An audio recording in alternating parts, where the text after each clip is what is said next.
this section, I'm going to talk to you about a related samples t-test. I'm going to show you how to do hand calculations, and I'm also going to show you some SPSS output.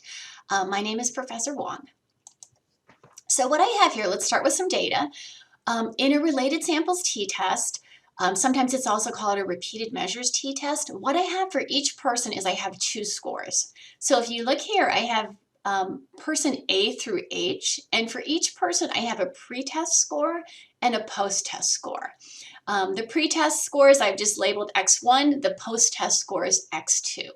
So think about this as what if I had, I was trying a new training program. So the pre-test score might be people's performance before the training program. Then I give them the training, that's my intervention. Then I measure their performance after the training. And their performance after the training would be the post-test. Okay, so the pre-test is what happens before the intervention, that's X1. The post-test is what happens after the intervention, that's X2. And what I'm doing is I'm looking at the difference between. So I'm curious about what that difference is between pre-test and post-test. So if you look at that column that says pre-test X1, that's just everybody's scores on that pre-test. And if I calculate a mean, it comes out to be 4.38. If you look at the next column, post-test or X2, that's people's scores on the post-test. The mean there is 7.38. Now this next column, these are different scores. All I'm doing here is I'm taking people's scores on the post-test and then I'm subtracting their scores on the pre-test. Okay, so I'm taking, for example, for person A, the post-test score is 9 and then their pre-test score is 7. So 9 minus 7 gives me 2. For person B, post-test score is 7, pre-test score is 3, so 7 minus 3 gives me 4. The reason we do it in this direction is because then if I get a positive number, that's going to tell me that score is increased due to my intervention. If I get a negative number, that'll tell me that score is decreased due to my intervention. So that's why we tend to subtract in taking X2 minus X1 there. These different scores, if I sum them up, sigma D, remember in stats, sigma means sum. If I sum the different scores, I get 24. 24 is just from summing that column, 2, 4, 2, 3, 4, 3, 2, and 4, just adding up those numbers. And then finally in the last column in my table, I'm taking each of those different scores and I'm squaring. So for 2, I squared it and I got 4. For 4, I squared it and I got 16, and so on. And then sigma D squared is just the sum of those squared different scores. So if you look to the right of the screen, you can see that I'm showing you how to calculate the mean of the different scores. This is very simple. We're just going to take sigma D and divide by little n. So sigma D, we're just taking all the different scores. We already have sigma D, which is 24. N is 8, so 24 divided by 8 is 3. So the mean of my different scores is 3. That's one way we can calculate the mean of the different scores. If you go back and look at the means for the post-test and the pre-test, the mean for the post-test is 7.38. The mean for the pre-test is 4.38. If I take 7.38 minus 4.38, I also get 3. So I get the same number either way. I can subtract the post-test and pre-test. I can subtract those means, or I can use my different scores to calculate a mean. I'll get the same number either way. Finally, the last thing for this slide I want to talk to you about is sums of squares. So sum of squares here is 6. And the way I got the sum of squares was I took sigma D squared minus sigma D in parentheses squared divided by n. So we have these all calculated. We just have to pop them into the equation. Sigma D squared, remember, is 78. Sigma D is 24. And our n is 8. So if I take 78 minus 24 squared divided by 8, remember you have to follow your order of operations. I'm going to take 24 and square it, then divide by 8. So when I do that, that gives me 72. So to get my sum of squares, it's just 78 minus 72 gives me 6. So that's going to be my sum of squares here. All right, so I think we need to do one more thing before we're ready to do our hand calculations. I want to remind you that we have to state our hypotheses, and when we're doing hand calculations, we look up a critical value in the table. So for the hypotheses, sigma D, for the null hypotheses, sigma D equals 0. Okay, so what we're essentially saying with the null hypotheses is there's no difference between the pre-test and the post-test scores. The intervention had no effect, right? Remember, the null is saying there's no effect. So sigma d here is simply saying if I subtract pre-test and post-test scores, the difference is going to be 0. The research hypothesis is that sigma d does not equal 0. I made this a two-tailed hypothesis. I could specify a direction. I could say sigma d is greater than 0, meaning that my intervention increased people's scores, increased their performance. But to keep things simple, I'm just going to make this two-tailed for now. So if we look at the table of critical values, and you can find these tables in the back of almost any stats book, or you can Google them if you look at the t-table. If we set alpha at 0.05 and we do a two-tailed test, we also need to know our degrees of freedom, which is n minus 1. So in this case, n is 8, so 8 minus 1 is 7. So if I were to look this up in the t-table, my critical values would be plus and minus 2.306. So remember what we're going to do. We're going to calculate t. That's going to be our t observed. Then we're going to compare it to the critical values. And if the t observed is more extreme than these critical values, than these cutoffs, we're going to reject our null hypotheses. So in other words, if my t observed is greater than 2.306 or less than negative 2.306, then I would reject my null hypotheses. Okay, so now in this section, I'm going to show you how to do the hand calculations here. So here I'm going to show you how to do the hand calculation part.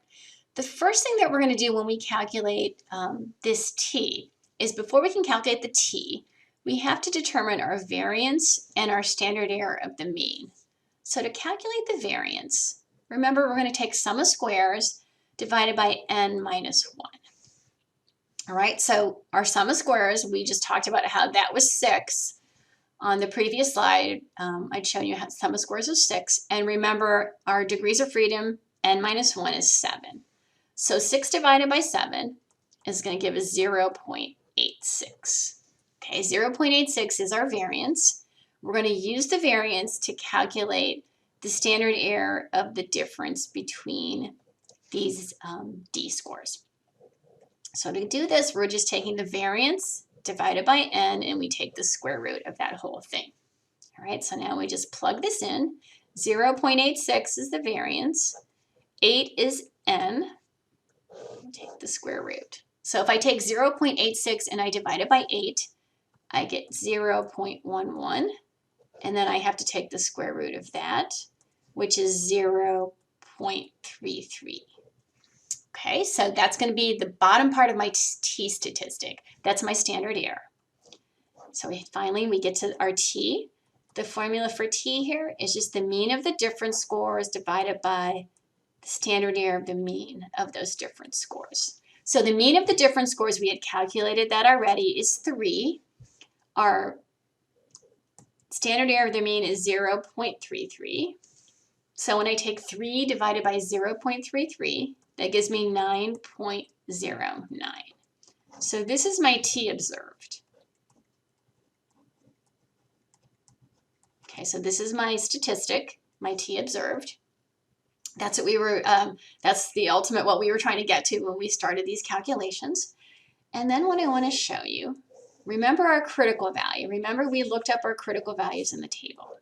And our critical values for this problem were 2.306 and negative 2.306.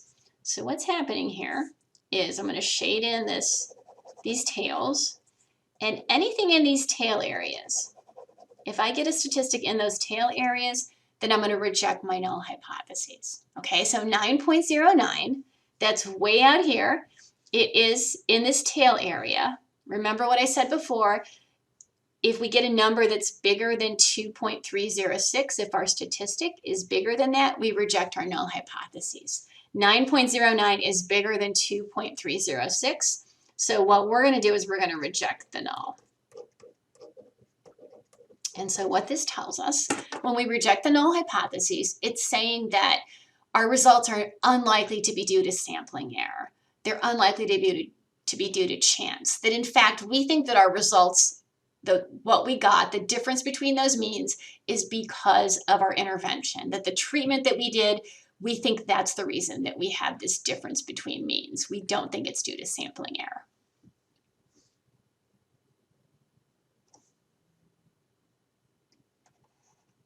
What I want to do next, I'm going to show you how to do the SPSS output, just what it looks like and how to interpret it.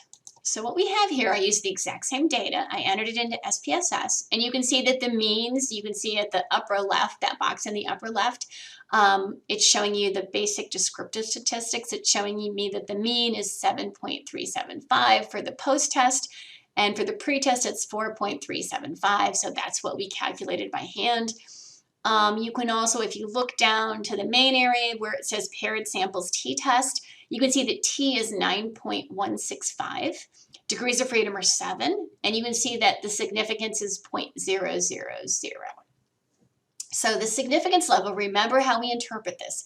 If that significance level is less than 0.05, we will reject our null hypotheses. So since the significance level is 0.000, that's less than 0.05, we're going to reject our null hypotheses. What that significance level is telling us, it's telling us the likelihood that we're incorrectly rejecting our null hypotheses.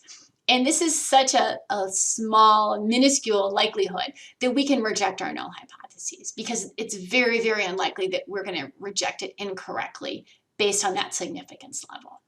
Okay, so the way we write this, if you were writing a report or you're reading this in a journal article, the way this would be described in APA style would be T, and then in parentheses we would have degrees of freedom, which are 7, equals 9.165, and then P in this case is less than 0.001.